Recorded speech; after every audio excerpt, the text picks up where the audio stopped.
بسم الله الرحمن الرحيم. الحاقة ما الحاقة وما أدراك ما الحاقة كذبت ثمود وعاد بالقارعة فأما ثمود فأهلكوا بالطاغية وأما عاد فأهلكوا بريح صرصر عاتية سخرها عليهم 7 ليال و8 أيام حسوما فترى القوم فيها صرعى كأنهم أعجاز نخل خاوية فهل ترى لهم من باقية وجاء فرعون ومن قبله والمؤتفكات بالخاطئة فعصوا رسول ربهم فأخذهم أخذة رابية إنا لما طغى الماء حملناكم في الجارية لنجعلها لكم تذكرة وتعيها أذن واعية فإذا نفخ في الصور نفخة واحدة وحملت الأرض والجبال فدكتا دكة واحدة فيومئذ وقعت الواقعة وانشقت السماء فهي يومئذ واهية والملك على أرجائها ويحمل عرش ربك فوقهم يومئذ 8 يومئذ تعرضون لا تخفى منكم خافية فإذا نفخ في الصور نفخة واحدة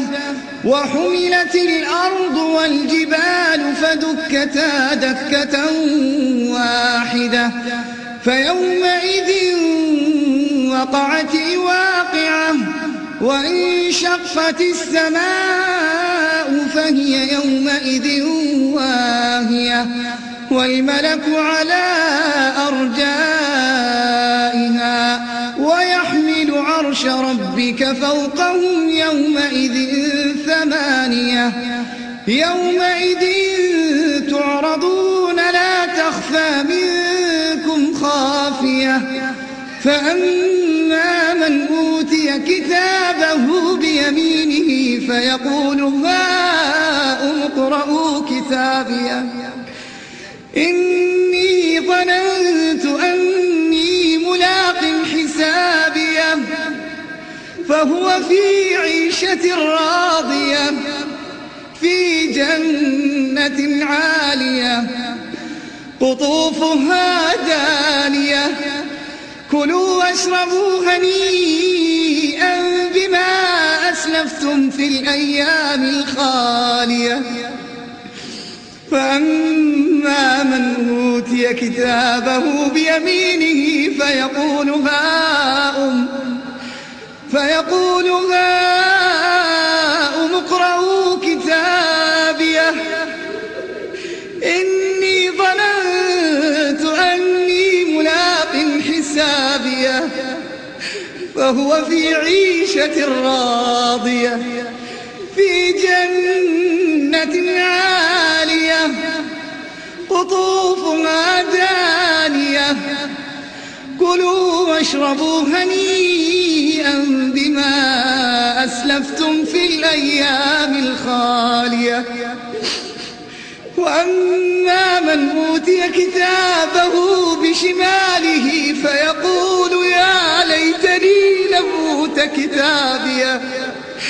ولم أدر ما حسابيه يا ليتها كانت القاضية ما أغنى عني ماليه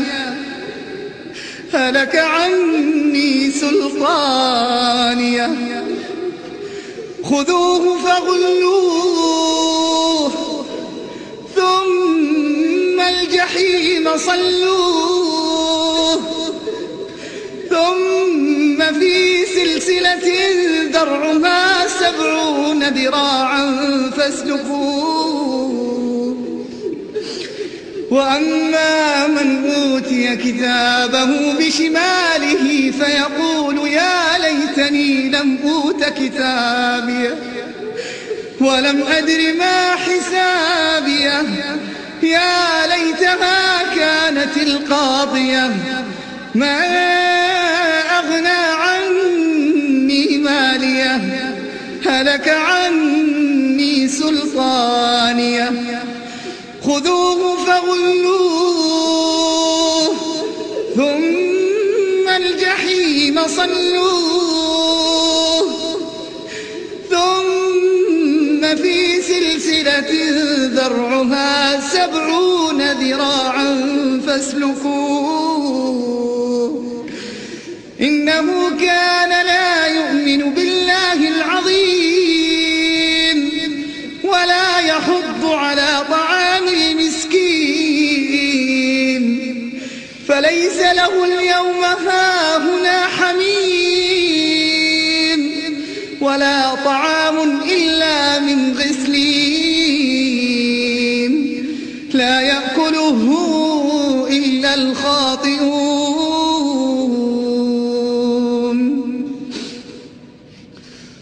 فلا أقسم بما تبصرون وما لا تبصرون إنه لقول رسول كريم وما هو بقول شاعر قليلا ما تؤمنون ولا بقول كاهن قليلا ما تذكرون تنزيل من رب العالمين ولو تقول علينا بعض الأقاويل لأخذنا منه باليمين ثم لقطعنا منه الوتين فما منكم من أحد عنه حاجزين وإنه لتذكرة للمتقين وإنا لنعلم أن منكم مكذبين وإنه لحسرة على الكافرين وإنه لحق اليقين فسبح باسم ربك العظيم